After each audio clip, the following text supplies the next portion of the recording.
Alors, mes chers amis, ce cours de Torah que j'enregistre est dédié pour la mémoire et l'élévation de l'âme de Mamie Rosette, Rosette Nakash, que sa mémoire elle soit bénie et que son âme puisse s'élever au plus haut et qu'elle puisse nous revenir très prochainement à la venue de Mashiach avec à sa suite la résurrection des morts, qu'on puisse la revoir très prochainement, elle comme son mari, Papy Maurice, ses filles, sa belle-fille, son fils Norbert. On va les citer parce que c'est important de les citer tous et toutes. Chantal, Colette, Nicole, Isabelle, Norbert. Voilà, c'est terrible à chaque fois que je cite ces noms. Mais en tout cas, vous savez, je pense à vous très très fort. J'aurais aimé être avec vous aujourd'hui en fait. Et je vous enregistre ces mots parce que je ne peux pas être avec vous, mais ces mots vous serviront à dire le grand Kaddish à l'Israël à la suite de ces quelques mots de Torah pour Mamie Rosette, chez Jean-Claude et Sylvia. Et là, j'ai à côté de moi tous les mots que j'ai écrits pour chacun. Et c'est la gorge nouée, le cœur serré, parce que, bon, à chaque mot que j'ai écrit pour chacun, je cite Papy Maurice, Mamie Rosette, Nicole, Chantal, Colette, Isabelle, Norbert. Et vous êtes une famille, vous savez, qui m'est chère à mon cœur. En ce jour de Mamie Rosette, eh bien, le meilleur témoignage qu'on peut lui faire, c'est ce que vous êtes en train de faire pour elle, comme ce que vous faites pour chacun des membres de votre si belle famille. Et nous sommes dans une semaine paracha de Vayeshev, que nous avons commencé à lire hier après-midi à Mincha. Et Vayeshev Yaakov Be'eretz Megurei Aviv, Be'eretz Kenan. Voici les premiers mots de la paracha de la semaine. Yaakov est retourné dans la terre des habitations de son père, en terre de Canaan, l'ancien nom de la terre d'Israël. Et ce qui est intéressant, c'est que on nous dit qu'Yaakov il retourne Baaretz, dans la terre. On devine que c'est la terre d'Israël, puisque à la fin de la paracha précédente, Vaishlar, qu'on a lu hier, Shabbat, on a déjà mentionné qu'il était revenu et qu'il y avait notamment enterré son père Yitzhak avec son frère Esav. Donc on savait, mais c'est reprécisé qu'il est là, il s'installe dans la terre d'Israël. Et là où c'est plus intriguant, c'est que on nous dit Mégouré à vivre au pluriel dans la terre, donc au singulier, Mégouré des habitations, comme s'il y avait eu pour son père Yitzhak plusieurs habitations sur la même terre d'Israël. Et on nous reprécise Be'eretz Kenan, en terre de Kenan. Plusieurs répétitions dans ce premier verset de la paracha Vayeshev, paracha de la semaine, qui, vous allez voir, ont un lien avec Mamie Rosette, avec ce qu'elle était, ce qu'elle représentait, ce qu'elle nous a laissé, ce qu'elle nous donne comme force. Aujourd'hui encore, c'est un jour particulier, un jour où elle nous donne de la force. Parce que dans une vie, il y a certes une seule vie, on n'en a qu'une seule, comme une seule terre d'Israël, ici pour Yaakov et pour chaque juif. Aujourd'hui encore, la terre d'Israël, bien sûr, elle est, avec tout ce qui s'y passe, très importante à nos cœurs.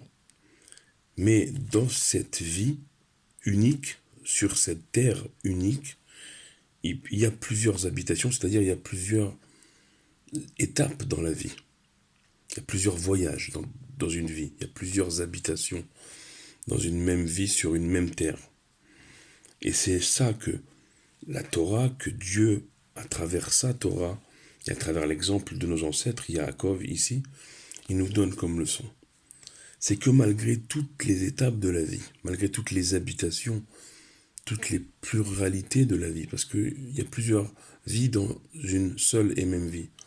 Eh bien, ne jamais oublier que nous sommes Be'eretz Kenaan, que nous sommes toujours dans la terre de nos ancêtres, dans la terre d'Israël, que nous sommes toujours dans la vie,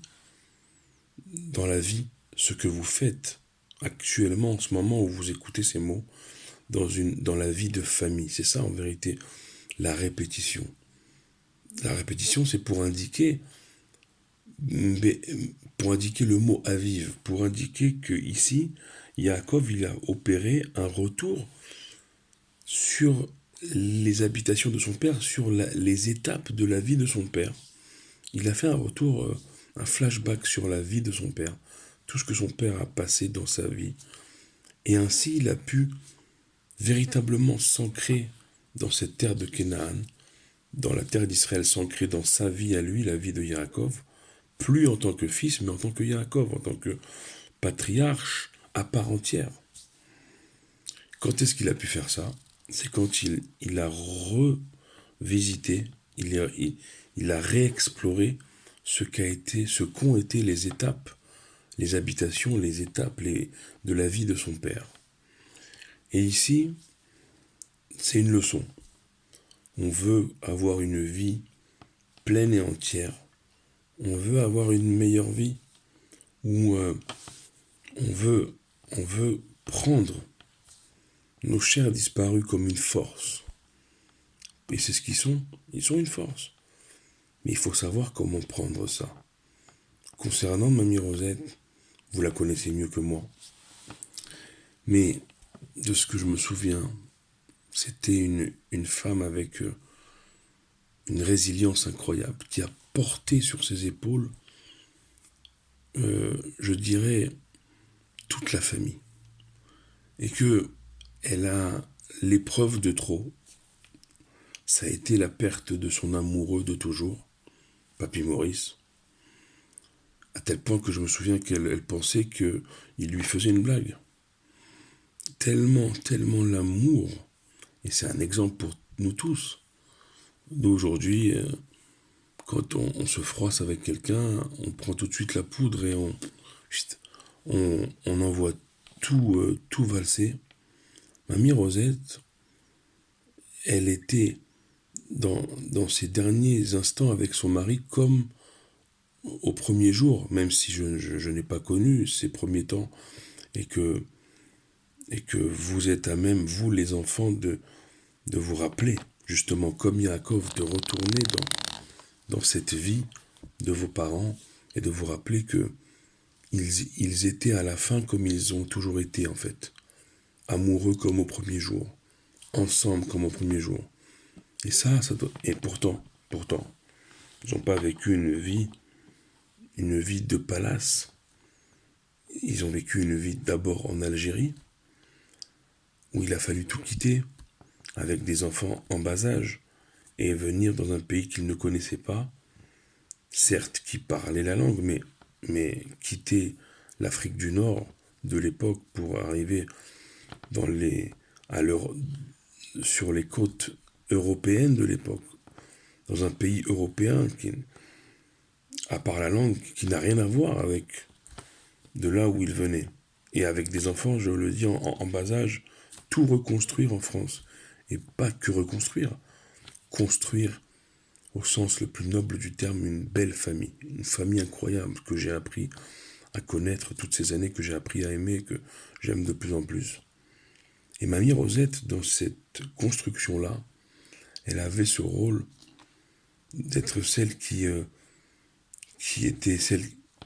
En fait, Mamie Rosette, c'était la source de l'amour pour son mari, pour ses enfants, pour ses petits-enfants. Mamie Rosette, c'était celle qui... On avait besoin d'amour, on allait voir Mamie Rosette. Et c'était une femme qui avait toujours le mot pour mettre bien. Il y a des gens qui n'ont pas besoin d'en dire beaucoup pour que l'autre en face se sente bien. C'est Mamie Rosette. Un sourire. Elle était toujours comment dire, avec ce regard malicieux, ce regard... et des fois moi je me souviens d'un souvenir, j'étais avec Jonathan, on voyait un match de foot, et on la voit nous sortir le nom de tous les joueurs, on la voit commenter le match, et être dans le match, et elle nous regarde, elle dit pourquoi vous me regardez? Vous croyez que je connais pas le foot? Je connais mieux le foot que vous. C'était ça, Mamie Rosette, c'était la spontanéité, c'était le soleil de la famille.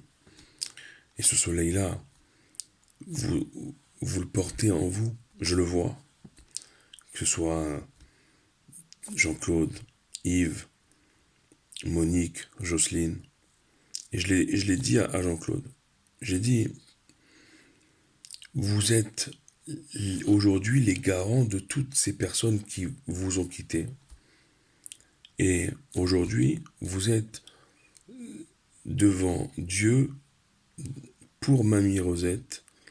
Vous êtes sa plus belle garantie. Dieu, il vous voit réunis. Il vous voit réunis autour de cette table. Et il dit à Mamie Rosette, tu as des représentants sur terre incroyables. Incroyables qui vont rester unis, qui vont rester ensemble. Et qui vont porter ton message jusqu'à ce que toi, un jour très proche, je vais te permettre, moi Dieu, de les retrouver physiquement et de leur dire merci pour tout ce que vous avez fait pour moi. Et vous allez retrouver avec elle Papy Maurice, vous allez retrouver avec elle Nicole, Chantal, Colette, Isabelle, tout le monde. On va les retrouver bientôt, avec tout ce qui se passe. Machiach, il est là. Ça serait trop long à vous parler de Machiach, mais je peux vous assurer que on est à la fin de quelque chose et au début d'une autre chose, d'une autre époque, on va retrouver tout le monde. Et pour faire venir ce moment, ne changez rien, restez unis comme vous l'êtes en ce moment autour de cette table, restons unis, restons forts, tous ensemble. Et on fera le plus grand plaisir, parce que Mamie, elle vous voit, elle est là, elle vous voit réunis, et tout le monde sont là, tous ceux qui nous ont quittés sont là, et nous voient unis autour d'eux, et très bientôt on les retrouvera tous. Je vous embrasse, je vous serre fort contre mon cœur, que la mémoire de Mamie Rosette soit une source inépuisable de bénédiction pour toute la famille et pour nous tous. Amen. Kenny Ratson.